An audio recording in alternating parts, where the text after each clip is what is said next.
En 12 anos, o PSOE non foi quen de desenvolver ningún metro cuadrado de chan industrial.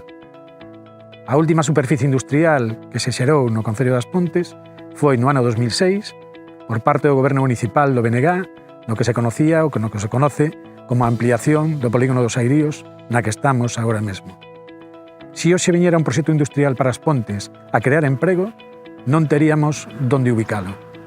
Nós entendemos que un concello como as Pontes ten que ter ese chan industrial. Temos que ser capaces de atraer empresas e de que xeren emprego aquí nas Pontes para tratar, cando menos, de recuperar a xente nova que se nos foi.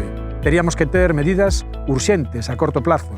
Por exemplo, esta parcela na que estamos foi unha parcela que se vendeu no ano 2006 con un compromiso de execución dun proxecto industrial e de creación de emprego. A parcela está baleira e estamos no 2019. O Goberno Municipal do PSOE tería a obriga de recuperar esta parcela para o Concello.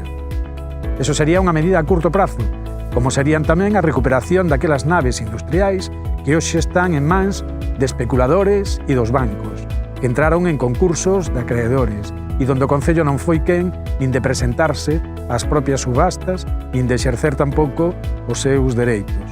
Poderíase tamén desenvolver o polígono do Cruz das Cabezas, un polígono que daría lugar tamén a que o Concello se puidera facer con superficie industrial a máis de regularizar a situación das empresas que ali están. Podríase tamén, ou deberíase tamén, desenvolver a segunda fase de Penapurreira. Teríamos que facer a demanda. O presuposto que ten de execución é un presuposto elevado, pero podríase facer por fases e ir executando según a demanda que tiveramos de superficie industrial. E como non xa de futuro, planificar tamén novas superficies industriais no noso Concello.